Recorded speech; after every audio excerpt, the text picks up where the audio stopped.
Adapun terkait dengan bagaimana cara menghukumnya, para ulama berbeda pendapat. Ada yang menyebutkan bahwasanya dihukum dengan laki-lakinya yang sudah menikah dihukum dengan rajam, ya, dan yang belum menikah diasingkan. Ada yang menyebutkan dibakar, ya, dihukum dengan cara dibakar.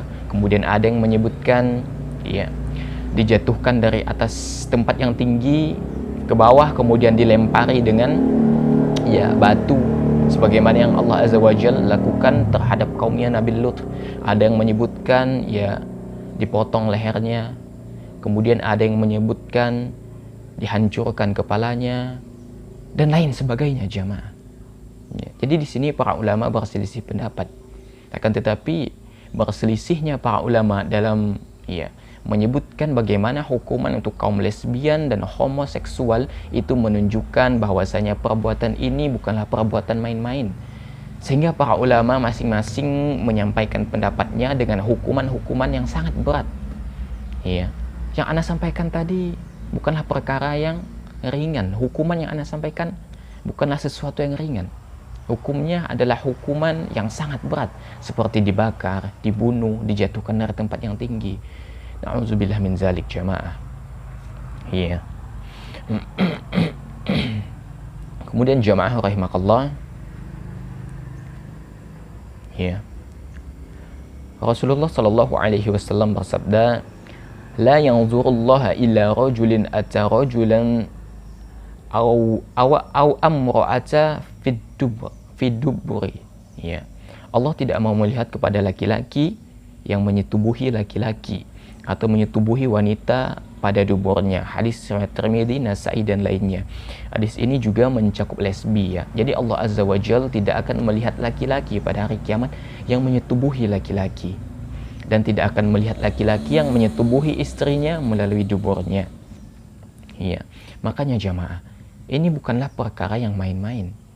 Ketika suatu perbuatan akan Allah balas dengan perbuatan yang sangat besar, berarti perbuatan ini dosanya tidak kecil, tidak main-main, sehingga memerlukan, ya, usaha untuk menghindarinya.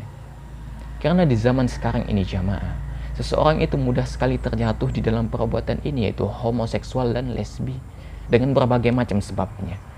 Makanya hendaknya kita memilih pergaulan yang baik, memilih pergaulan yang positif, dan hendaknya mendekatkan diri kepada para ulama, kepada para ustadz, karena mereka, ya, akan memberikan nasihat apabila kita mulai keluar menyimpang dari yang ditetapkan oleh Allah dan Rasulnya. Ya. Kemudian jamaah, ya,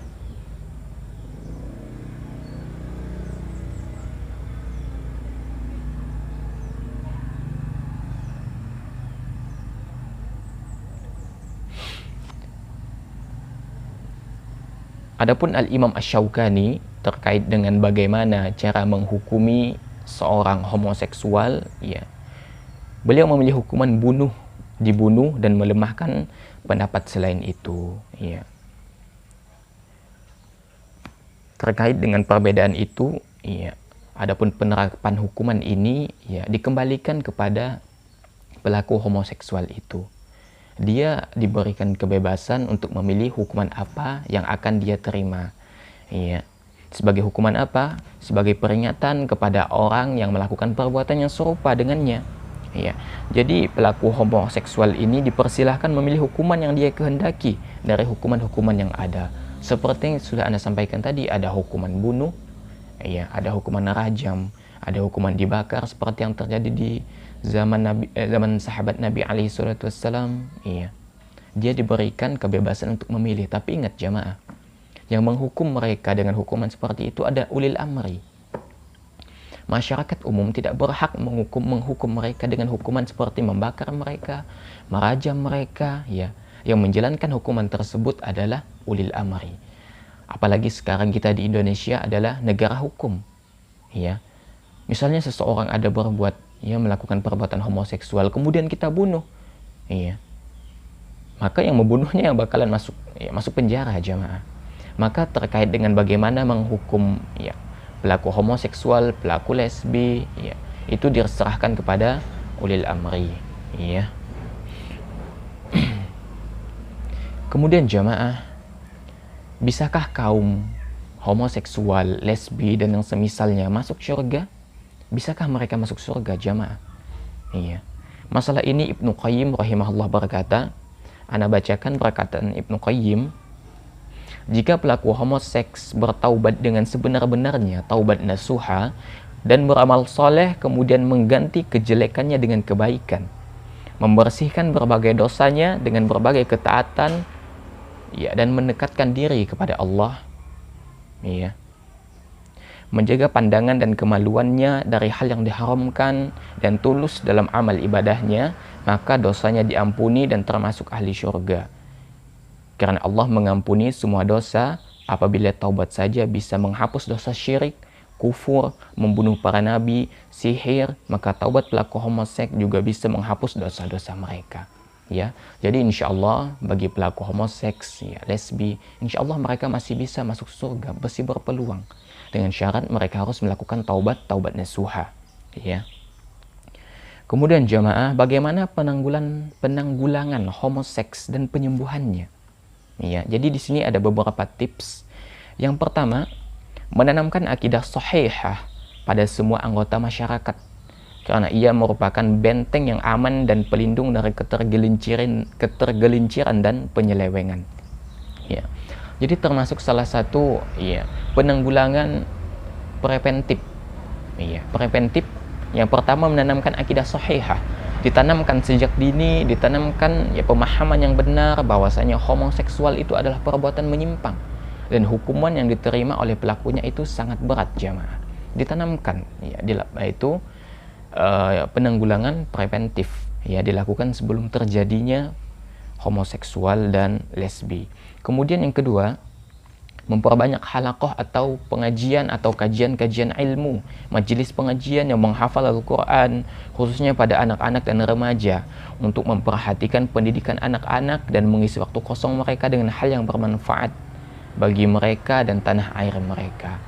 Jadi bagi remaja-remaja, ya, hendaknya memanfaatkan waktu luang kita untuk melakukan hal yang bermanfaat. Sehingga ketika kita melakukan sesuatu yang bermanfaat, maka tidak ada peluang bagi kita untuk memikirkan sesuatu yang menyimpang. Karena kita fokus dan tersibukkan dengan sesuatu yang bermanfaat. Kemudian yang ketiga, ya, menjadikan penjara, nah ini merupakan penanggulangan represifnya. Menjadikan penjara sebagai madrasah untuk pendidikan, perbaikan narapidana, serta meluruskan akhlak mereka dengan pendidikan Islam yang benar. Iya. Jadi bagi mereka yang melakukan perbuatan-perbuatan yang menyimpang, maka mereka harus, ya, diberikan pendidikan-pendidikan, ya, dan perbaikan narapidana dan diberikan pendidikan Islam yang benar. Kemudian yang keempat, mengkhususkan khutbah atau ceramah untuk para pemuda yang memperingatkan mereka dari bahaya dan dampak buruk homoseksual. Kemudian yang kelima, yaitu menasihati para pemuda di kompleks terdekat dan memberikan buku-buku bacaan Islam yang bisa menguatkan hubungan mereka dengan Allah, menghilangkan sarana berkumpulnya para pemuda di tempat mereka melakukan kemaksiatan. Makanya jamaah, ini merupakan beberapa tips penanggulangan homoseks dan penyembuhannya.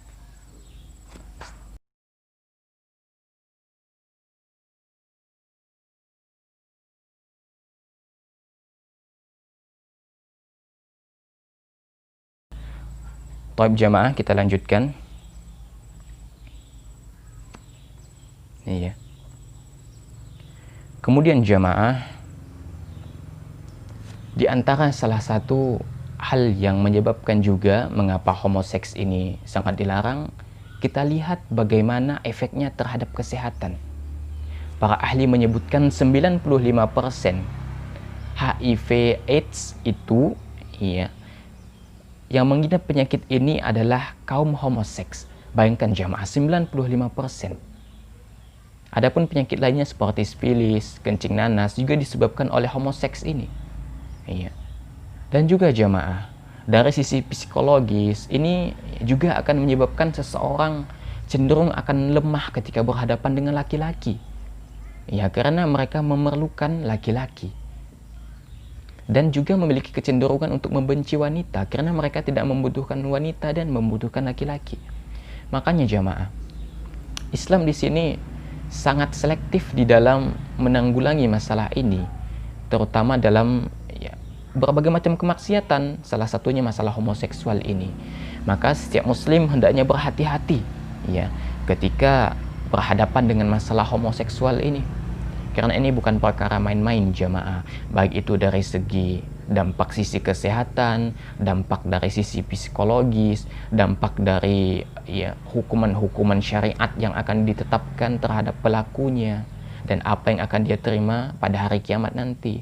Ini menunjukkan bahwasanya ini bukanlah perbuatan yang biasa saja, akan tetapi ini adalah perbuatan yang luar biasa, akan memberikan pengaruh kepada setiap muslim. Makanya hendaknya setiap muslim itu memberikan pergaulan, memilih pergaulan yang baik serta menghindari dari setiap perbuatan dan tontonan-tontonan yang dapat menjerumuskan dia pada perilaku seksual, pada perilaku lesbi, transgender, dan yang lainnya. Maka jamaah, hendaknya setiap muslim memikirkan hal ini. Karena apa jamaah? Ketika seorang laki-laki mendatangi laki-laki, yang didatangi itu adalah tempat kotor, tempat yang menjijikkan,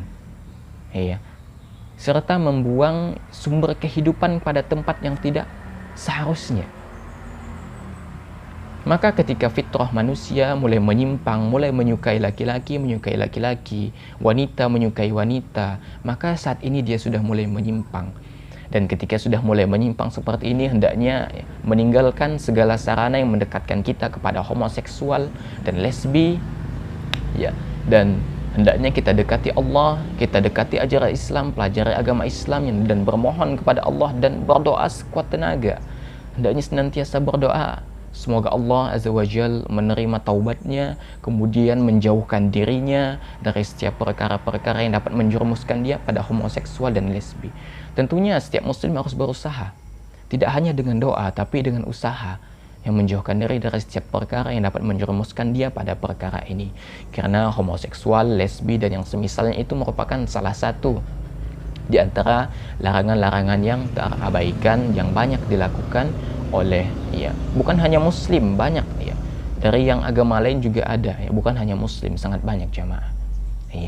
Tentunya ini peringatan bagi kita semuanya dan peringatan bagi seluruh kaum muslimin untuk memperhatikan pendidikan anaknya, memperhatikan dengan siapa anaknya bergaul, sehingga nanti dapat menyelamatkan anaknya dari masalah-masalah yang mungkin akan menyebabkan penyesalan di kemudian hari dan menyebabkan keluarganya menanggung malu dan beban begitu besar di kemudian hari.